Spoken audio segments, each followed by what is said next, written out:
सूत्र का दावा है सर कि आप भी चुनावी मैदान में उतरने वाले हैं। चारों तरफ जो है बिगुल बज चुका है, इसका क्या कहेंगे? देखिए कौन सा सूत्र है इसे हमें तो पता नहीं है, लेकिन जो लोग हैं, कुछ लोग हैं हमारे शुभचिंतक हैं, वो कहते होंगे अब उस पर तो किसी तरह की हम क्रिया प्रतिक्रिया नहीं देते हैं। कभी एक समय में कटिहार में उद्योग नगरी के नाम से जो जाना जाता था, आज जो है लगभग विलुप्त सी हो गई है। जितने भी फैक्ट्रियां वगैरह हुआ करती थी, इसके जिम्मेदार कौन है? क्या लगता है? ऐसे सवाल जो कोई नहीं, कोई जो प्रतिनिधित्व करना चाहिए जो सांसद के भवन में, तो वो कोई किए नहीं, या फिर क्या कारण रहा बंद, और किसके जिम्मेवार मानेंगे आप? देखिए ये तो सारे जो आज़ादी के बाद से जो हमारे नेता हैं वो सब लोग जवाबदेह हैं इसके लिए। नमस्कार, आदाब, इस्तकबाल करता हूं केटीएन न्यूज़ में। आपको बता दें कि कटिहार में आगामी दिनों में लोकसभा का चुनाव होना है, जिसको लेकर तमाम पार्टी जो है बूथ स्तर तक तैयारी कर रही है। तमाम पार्टी अपने अपने जो कार्य का जो है वो डोर डोर तक जाकर पहुंचा रही है, अपने मुद्दों को बता रही है जनता तक। इसी बीच जो है सूत्र के हवाले से दावा किया जा रहा है कि सीनियर एडवोकेट संजय सिंह जी जो हैं वह भी लोकसभा में कूदने की तैयारी में हैं। इसी बीच हमारे साथ मौजूद हैं, हम सीधा खास बात कार्यक्रम के तहत उनसे मुखातिब होंगे और जानेंगे ये जो दावा कुछ लोग कर रहे हैं कि संजय सिंह भी लोकसभा का चुनाव लड़ेंगे, ये कितना सही है और कितना गलत है। हम इन्हीं सब बातों पर सीधा मुखातिब होते हैं। जी बहुत बहुत शुक्रिया सर। जी धन्यवाद धन्यवाद। सूत्र का दावा है सर कि आप भी चुनावी मैदान में उतरने वाले हैं। चारों तरफ जो है बिगुल बज चुका है, इसका क्या कहेंगे? देखिए कौन सा सूत्र है इसे हमें तो पता नहीं है, लेकिन जो लोग हैं, कुछ लोग हैं हमारे शुभचिंतक हैं, वो कहते होंगे अब उस पर तो किसी तरह की हम क्रिया प्रतिक्रिया नहीं देते हैं। लेकिन हमारा कोई ऐसा अभी भविष्य में इस तरह की कोई इस बातों पर हमने कोई विचार नहीं किया है। लेकिन भविष्य के गर्त में है, आगे भविष्य में क्या होता है वो आपकी तकदीर पर भी निर्भर करता है। लेकिन हम जो है जो समाज सेवा के क्षेत्र में काम करते हैं, आप लोगों के बीच कार्य करते हैं, वो करते आ रहे हैं और करते रहेंगे, ये निश्चित है। क्या लगता है कटिहार का विकास जिस तरह से होना चाहिए क्या हो पाया है? इस पर क्या कहेंगे?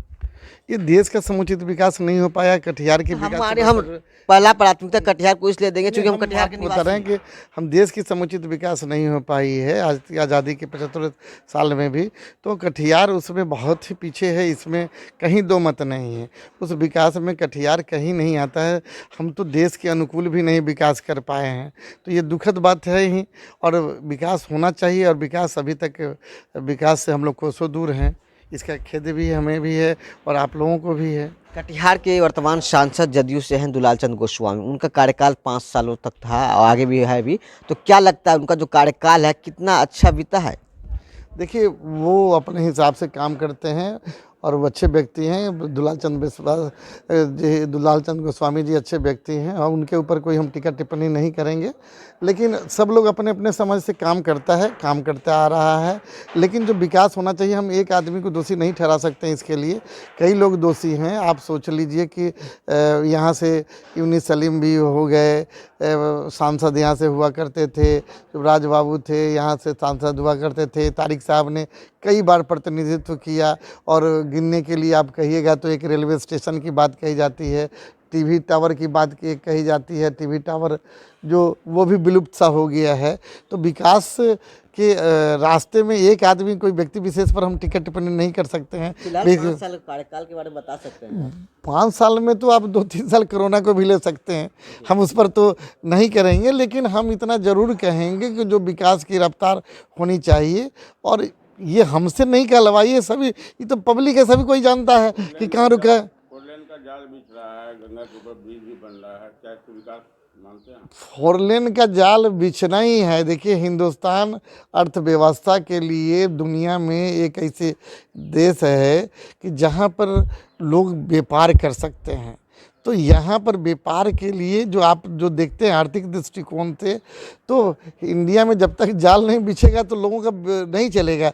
दुनिया का कोई भी महाशक्ति हो तो उसके लिए मार्केट चाहिए, और मार्केट के लिए पॉपुलेशन चाहिए। तो हिंदुस्तान दुनिया के अव्वल नंबर पे है। तो हमारा वो रास्ते का विकास, और नितिन गडकरी जी जो है इसके लिए धन्यवाद के पात्र हैं। वाकई में वो अच्छे काम करते हैं, इस पर हम लोग कोई टिकट टिप्पणी नहीं कर सकते हैं। कभी एक समय में कटिहार में उद्योग नगरी के नाम से जो जाना जाता था, आज जो है लगभग विलुप्त सी हो गई है। जितने भी फैक्ट्रियां वगैरह हुआ करती थी, इसके जिम्मेदार कौन है? क्या लगता है कि सवाल जो कोई नहीं, कोई जो प्रतिनिधित्व करना चाहिए जो सांसद के भवन में, तो वो कोई किए नहीं, या फिर क्या कारण रहा बंद होने? किसके जिम्मेवार मानेंगे आप? देखिए, ये तो सारे जो आज़ादी के बाद से जो हमारे नेता हैं वो सब लोग जवाबदेह हैं, इसके लिए जिम्मेवार हैं। और आप एकदम मुखर होकर कह सकते हैं कि बड़ी बड़ी हस्तियाँ कटिहार में रहीं, और एक जूट मिल जो जूट नगरी के नाम से कटिहार जाना जाता था, और वो जूट नगरी को यहाँ पर जो है ना आप एकदम जर्जर सा बना कर रख दिया। दो दो जूट मिल होते थे, बाहर से लोग आते थे, कई यूपी से, बिहार के पूर्वोत्तर क्षेत्रों से लोग आते थे, यहाँ पर काम करते थे। यहाँ पर DRM का जो एक बड़ा हब हुआ करता था, जब वहाँ पे बहुत सारा दिया सिलाई मिल था। आप सोच नहीं सकते थे कितनी गैदरिंग थी मार्केट में, छोटा सा मार्केट था और यहाँ का अर्थव्यवस्था बहुत मजबूत था। लेकिन हमारे हुक्मरानों ने इस तरह से इसको तार तार किया कि जो नतीजा आपके सामने है, आप सभी देख रहे हैं।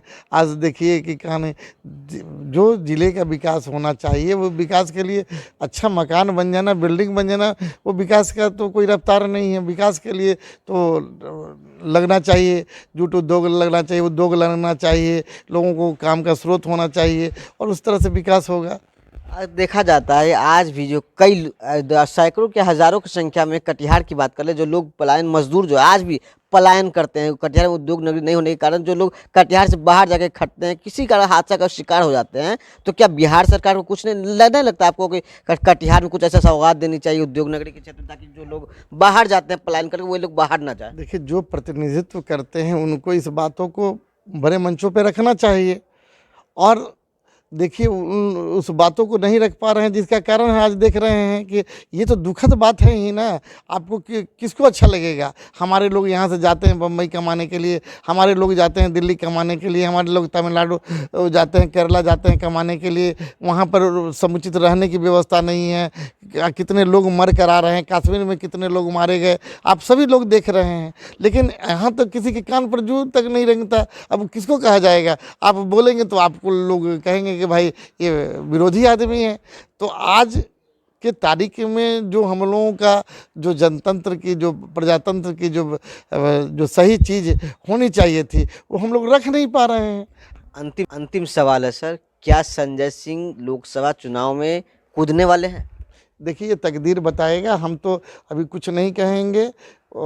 कब किसका लगे, तकदीर में लगा कि कौन आ रहा है, तो हम इस पर नहीं टीका टिप्पणी करेंगे। अब देखा जाएगा कि लोगों का कहना वो कौन सा सूत्र है। लोग कहते हैं, हमसे भी कई लोगों ने कहा कि, और आप लोग भी, मीडिया भाई भी बराबर पूछते रहते हैं, लेकिन हमारा अभी कोई इरादा नहीं है। और जब देखेंगे भविष्य में ऐसी परिस्थिति बनेगी, स्थिति बनेगी, तो देखते हैं।